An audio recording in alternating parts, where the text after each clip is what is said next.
There are over 20 engines here that need to be torn down, yet for some reason, I went out and bought some more this week.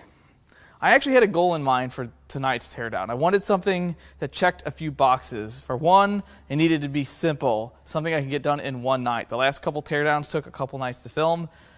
For two, I wanted something that we haven't seen on the channel before, something new, and finally, something blown up. This checks all three boxes, and we get to tear down a 5.7 liter GM Vortec V8. This came out in 1996 in the full-size truck and van.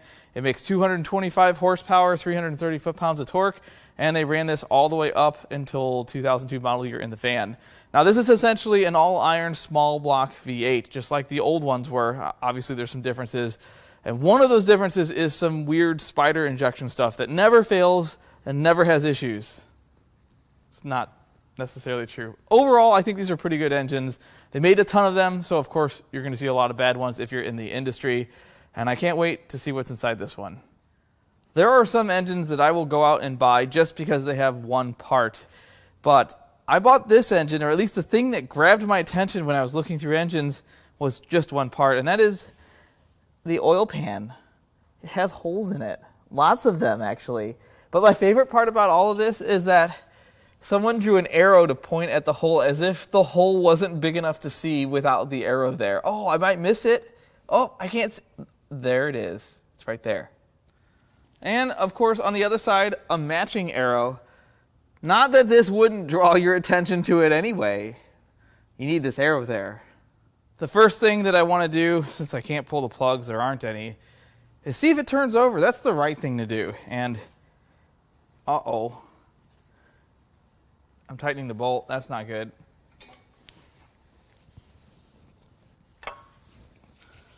Well, I don't think that's going to work, and I certainly don't want to break that off. So we're just going to say we don't know. The overall condition of this engine is pretty banged up, although it doesn't look it. Once you start looking closer, you realize that some stuff's broken. This is infinitely adjustable, so wherever you need to put it is fine. The coil's broken. Parts of the intake connector for the spider injection's broken.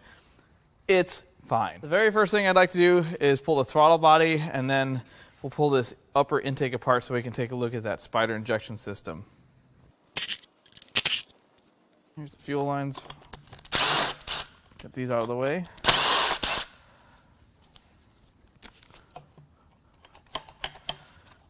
We'll just get these out of the way.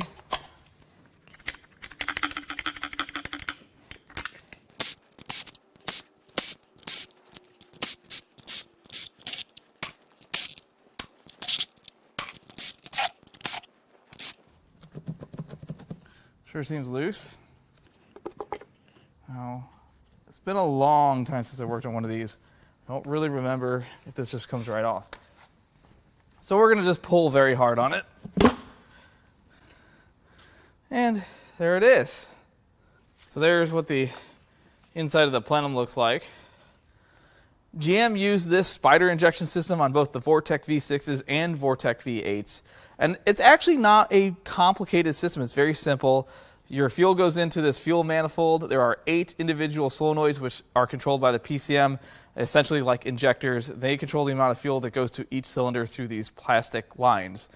In theory, this works great. However, this all lives in a very harsh environment. It has to deal with crankcase ventilation, with EGR, and the heat from the engine since it's in the center in the valley. And it's also very vacuum sensitive because this has to seal perfectly, this all has to seal perfectly. It has a fuel pressure regulator built into it, and it relies on manifold pressure to control that regulator. Now, I've seen these lines get brittle and crack. I've seen all kinds of issues with these. I've actually seen these engines breathe fire out of the intake, and then if you rev them, it would suck the fire back in. So let's see if we can get these injection tips out. Usually they come out. That one's going to be a pain. Oh, maybe not.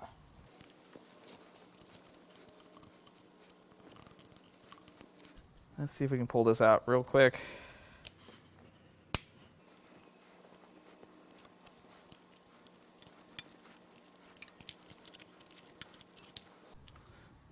So yeah, that's what that looks like. I think that's why it's called the spider injector, because it has 8 legs.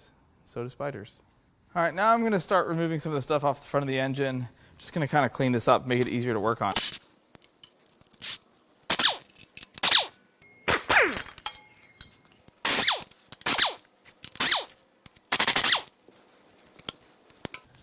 Well, water pump looks like it, I don't think it's original, but it doesn't look too bad.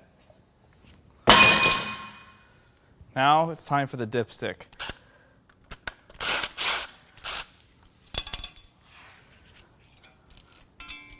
What?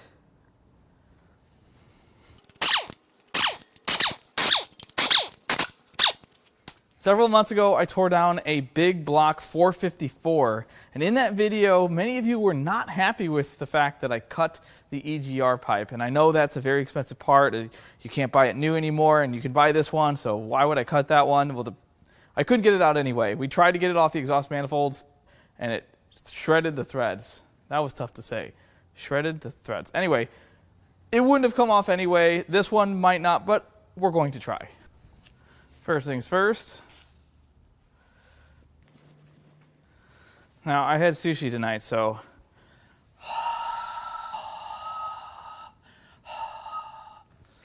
see if that was enough. Look at that.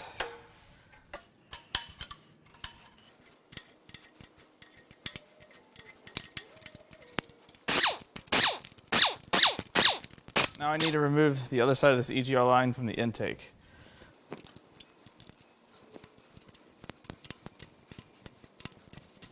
Now we can start to pull the lower intake. There's some weird stuff that was in there. It looked like a piece of grass or something. That's driven off the cam.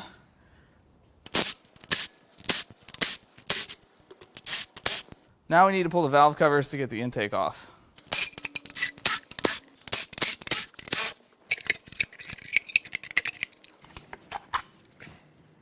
Now I can lift the intake off.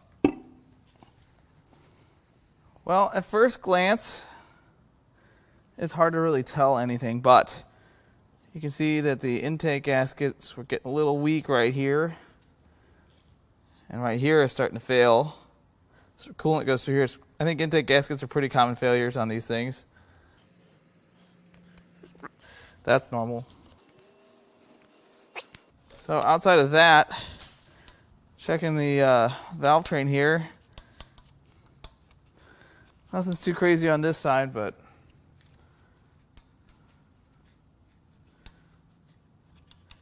that one's pretty loose.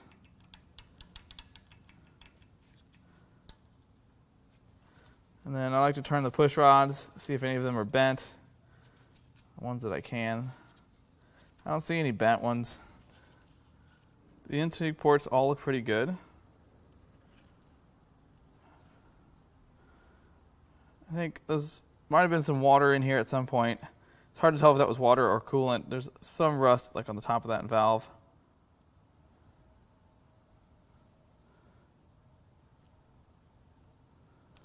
And nothing wild yet. Now there is a whole bunch of built up junk. I don't know, it feels like sealant. And it looks like some shiny oil, sparkly oil.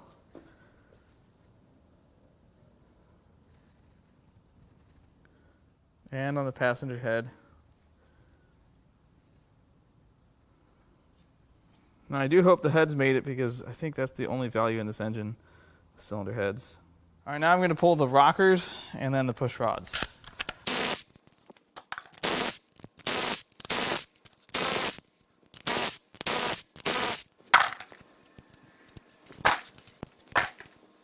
I like to look at how shiny the ball ends are of the push rods, because if they don't have a mirror finish and they look more like a brushed finish, it means they haven't been rotating. These all look pretty adequate.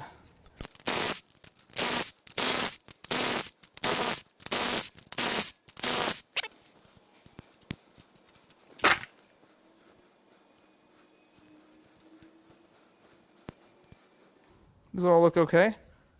Time to crack the head bolts loose.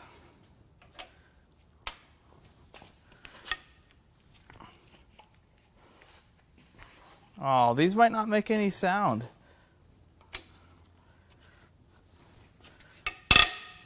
I lied. It's odd that it seems the bolts on this side of the engine are tighter.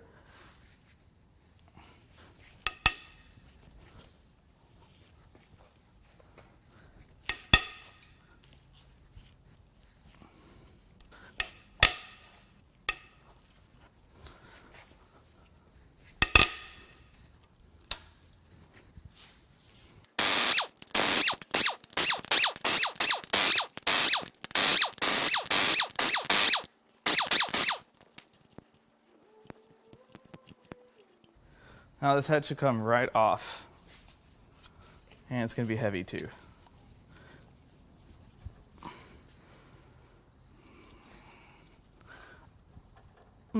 Okay. Blue.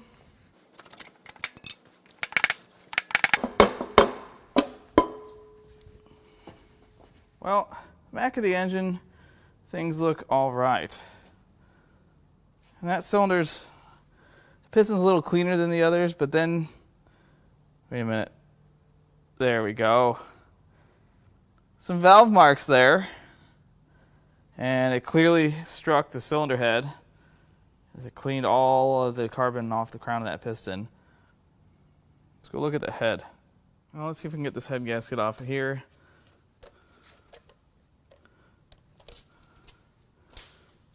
Alright, well there's the combustion chamber, and you can definitely see it's going to have a bent valve. See the impact mark from making contact with the piston. There's a clean part of the head. That valve is probably bent too. And the other cylinders, maybe a little bit of moisture. Not terrible. One of the things we'll look for when I get the other head off is cracks in these heads. Now we're going to play the game of connecting or disconnecting rod. That one's there. That one's there. That one's gone. That's a disconnecting rod. The rest of them still very connecting. Let's go to the other side. Now, unfortunately, these head bolts really don't make a lot of noise, and they're all about the same tension. So I'm just going to zip these out with my impact. It's going to be fine.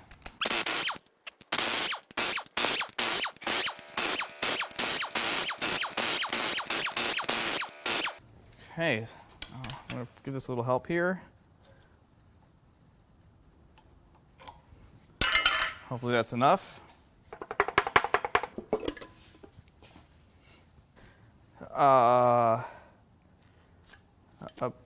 About that. Huh.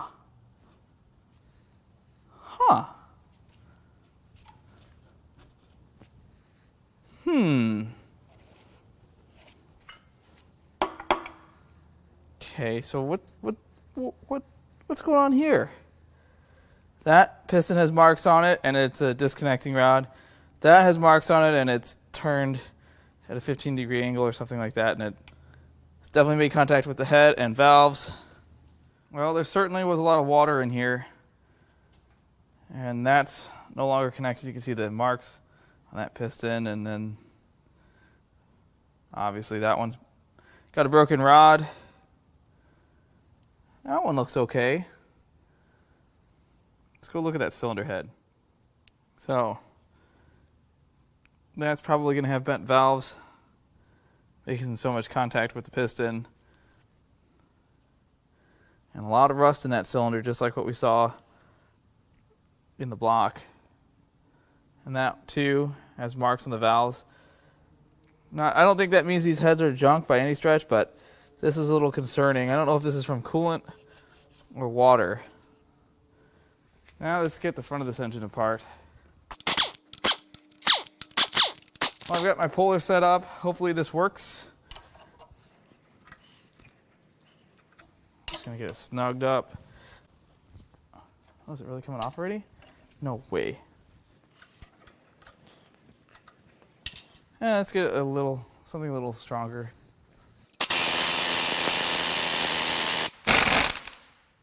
That worked. Now we can peel this timing cover off.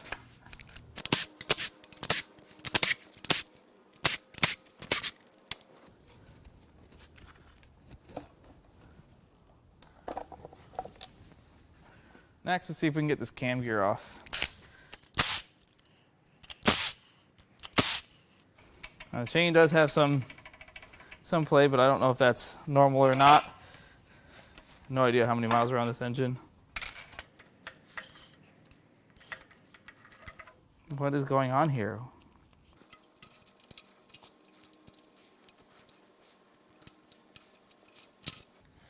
Oh, it's that easy. Man, look at that chain. Before we can slide the cam out, I need to pull the lifters. So let's get this out.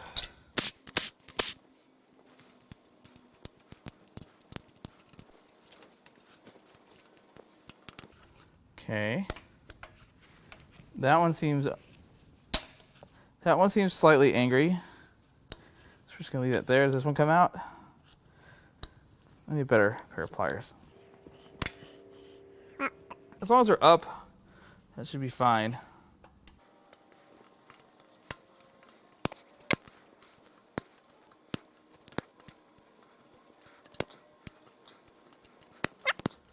Okay, let's get this cam plate out. Now, this might be a fight.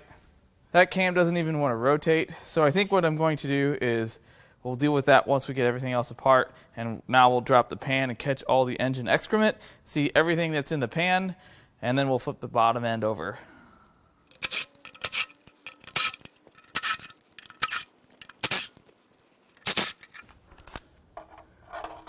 Oh no, I can't get to some of these bolts. I'm just going to turn this thing on its side for a second. Let's get this bracket out of the way, and I'll show you why I can't get the bolts out. Watch out. Well, because of how this thing blew up, it distorted the pan to where I can't get on that bolt, that stud, or that bolt right there. So we're just going to use this here and kind of fix it real quick. Ah, that works way better.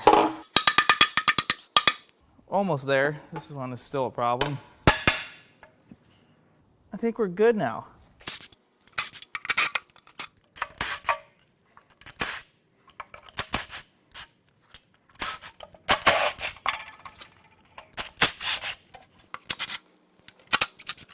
Now I need to be gentle.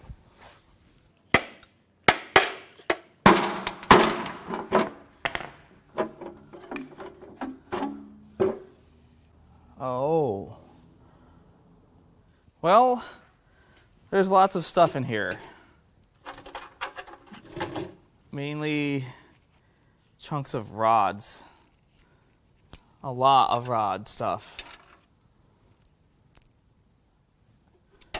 Oh, there's like this paste at the bottom of the pan. So here's what the inside of the pan looks like. And, well, there's not too much of that metal paste, but ooh, there's a big chunk. That's a section of rod. This is all rod here, all iron. I don't see any aluminum in here yet. Sparkly oil. A lot of sparkles. Oh, that might be a piece of aluminum. Look at the sheen on my gloves there. Now we can flip this thing upside down.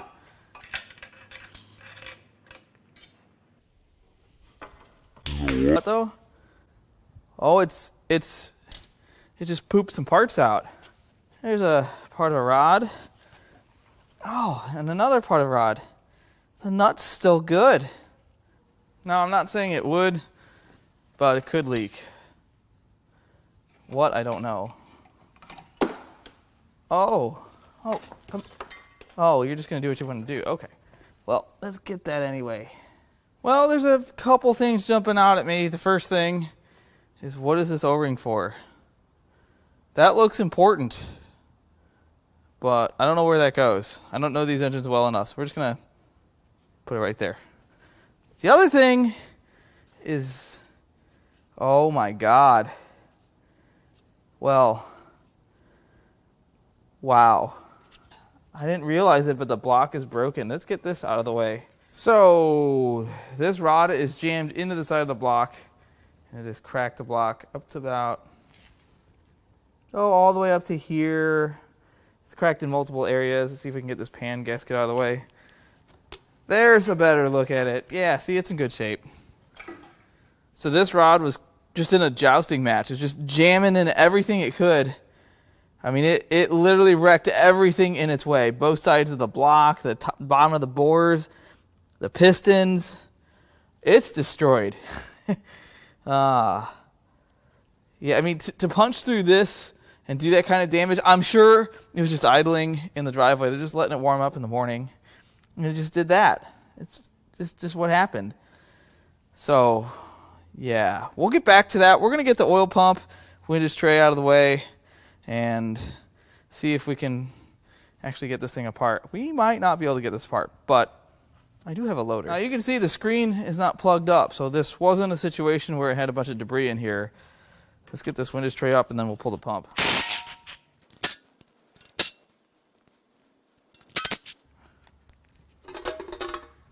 Now we can pull the oil pump. And so the way the oil pump works, the camshaft drives this, which in turn drives the distributor and the oil pump. So, yeah, as you can see, this is catastrophic.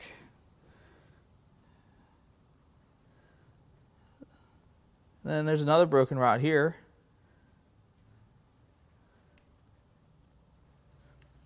And it looks like that rod is jammed into the bottom of that bore. And look at that damage. I think the first thing I'm going to do is try to pull the broken pistons with broken rods out. No, I don't need to be gentle. So there's one. Wow, ooh, this one's even got pieces inside of it. All right, I think we've got one more that might come out on its own. I might be wrong there. Oh yeah, we got it.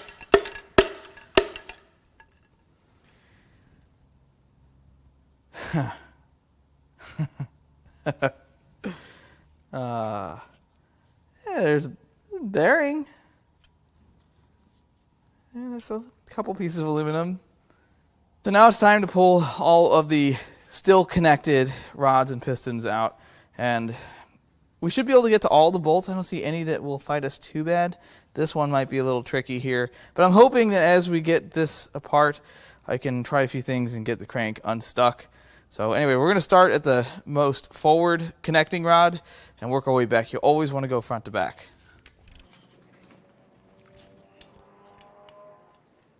Okay, so it looks like this nut is distorted here. That sounds wrong. So we're just going to use this hammer.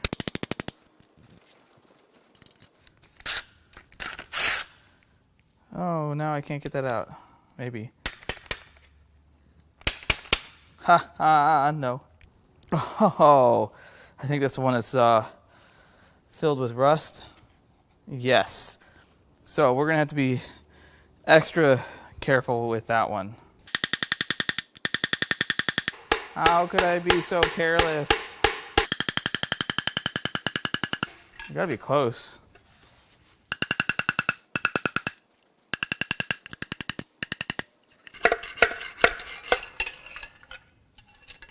Well,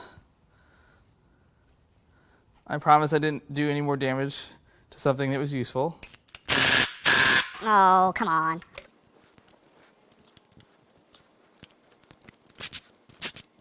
Just a little tap.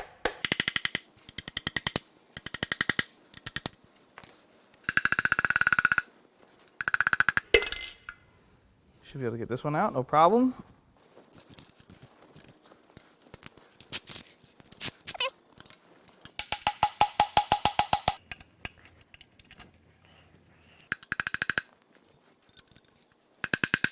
That is not moving.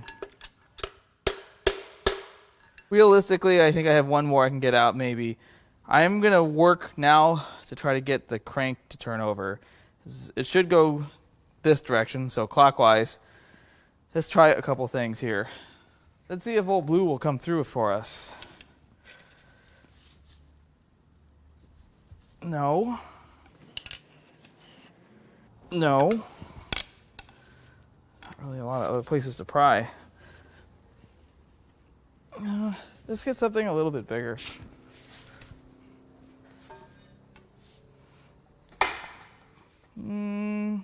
I have a feeling this engine stand may not be adequate. No, that's not going to work. I guess we could try. Come on.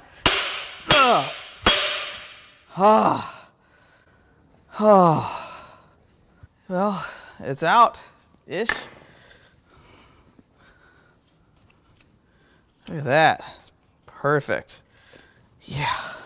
All right. So, it looks like we just have 2 rods and pistons and the mains, and then I can deal with the rest of this once that's out of the way. Well, I think I can get that one rod I got unbolted already out.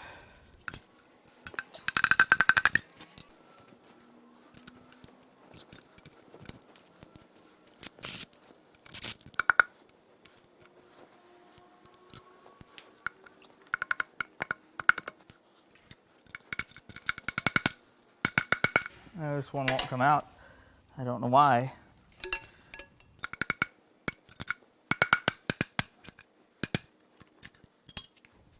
Well, that was not convenient. Now there's one left to get out before I can get this apart. Turns over easy now.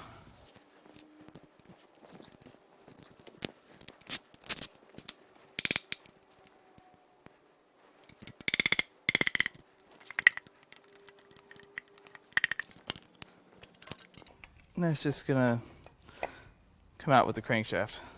Now we just have the main caps and we can pull the crank.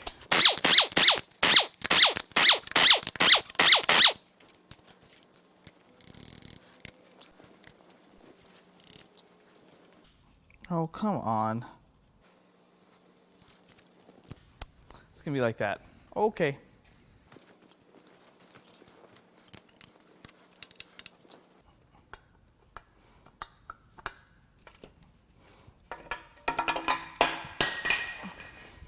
Well, I don't even know where to start here. I guess we'll start with the bearings.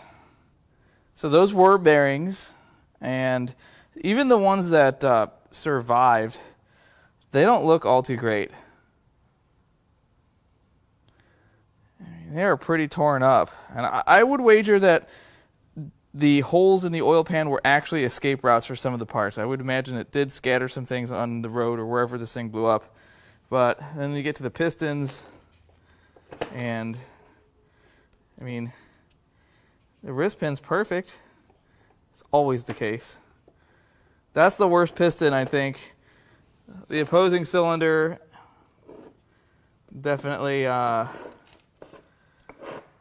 took some hits too. There's not one surviving rod and piston from this engine at all, which is why I took it apart the way I did. There's no reason to even tiptoe around the fact that it was all blown up. There's some heavy damage to the skirts. I did not expect to see another one blown up here in the middle.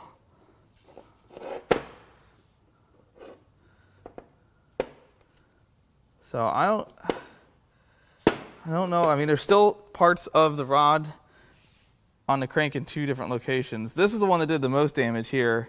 But we can't discount this because this really, I mean, look at how the end of that is just forged. It's hammered into it's just a destructive tool at this point. And the crank saw quite a bit of damage. Of course, I still have 2 sections of rods. We'll try to get those off here in a minute. And the journals don't look good. None of this looks good. And I mean, all of the wrist pins, none of them move super freely. I mean, I guess some of them move okay, but not great. And then you get to the main bearings, same story. There's stuff run through there or lack of oil. I'm pretty sure the reason I couldn't get the cam out was the fact that it was attacked brutally by some rods, and it's all mangled up in here.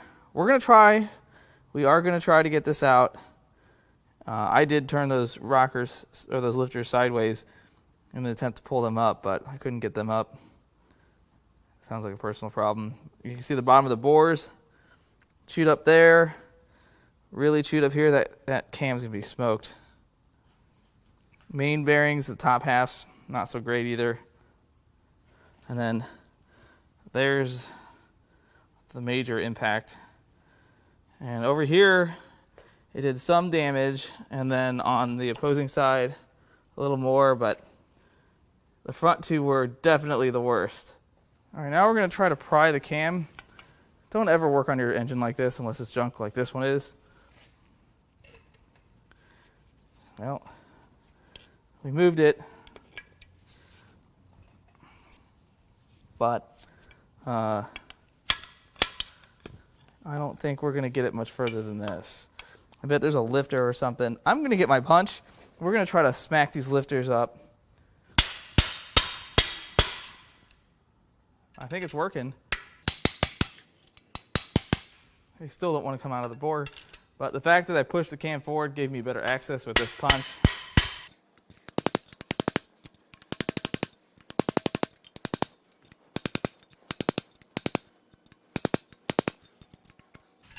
All right, let's see if that made a difference. That might have been a total waste, but we don't know. Ha!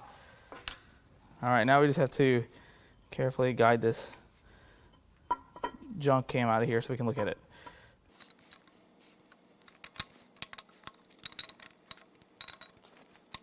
Well, you can see the cam bearings don't look that great.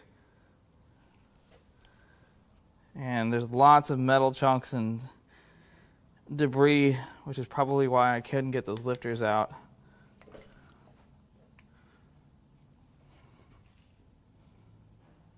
Yeah, it was tough. The cam wasn't really as bad as I expected for getting hit with rods at probably 4,000 RPM. That's the worst ding right there.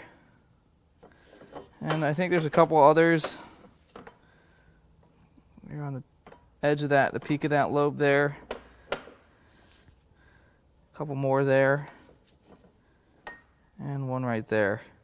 But really not bad considering what happened inside this engine. All right, now we're going to try to remove the two broken pieces of rod. I don't know if that's going to actually work or not. This one's already off. Let's see if we can get the nuts off of this one. This one's pretty banged up. It might not come off. Oh, yeah.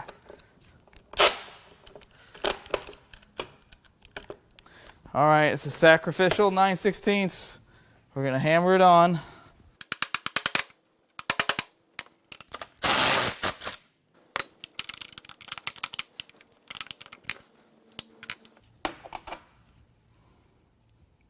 Well, that's super chewed up. Wow, that's much worse than I expected. I expected it to be bad. That's worse. That's worse than bad.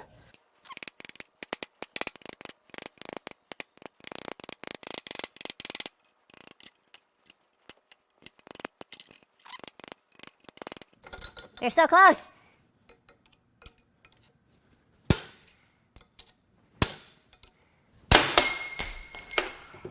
Golly, what a fight for that. So there's the journal damage. And no, there's not a bearing on this side. This is both the journal sides. This is the side that the rod just chewed up. I'm sure this ran as long as possible before it locked up. That's the only way to get that kind of damage.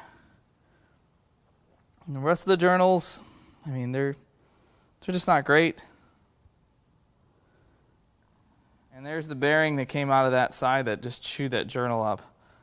This is the one that did most of the damage. This part of the rod here, it broke both sides of the block. It's impressive. So here are the bores. And of course, the bottom is pretty rough. Actually looks like it's cracked at the bottom. It is. Bottom of that bore is cracked. That's the front of the block. That's the one with rust. Lots of heavy scoring, just like you would expect.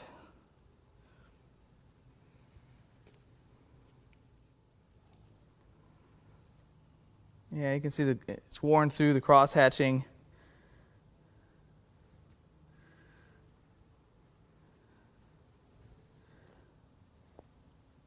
This didn't all just happen at once. This was a prolonged destruction. This engine could have had some miles on it. You guys hear that sound? It's like a ticking sound. And my oil pressure gauge is all the way down, but that doesn't matter. That hasn't worked in years. Here, let me put my foot to the floor, and maybe it'll clear itself up. Oh, hey, that was loud, and there's a puddle of oil on the ground, and smoke's everywhere. The engine's off, and it literally just sounded like someone christened 40 champagne bottles at the same time. That's probably the story of this engine. There is no way that this engine gave zero warning signs.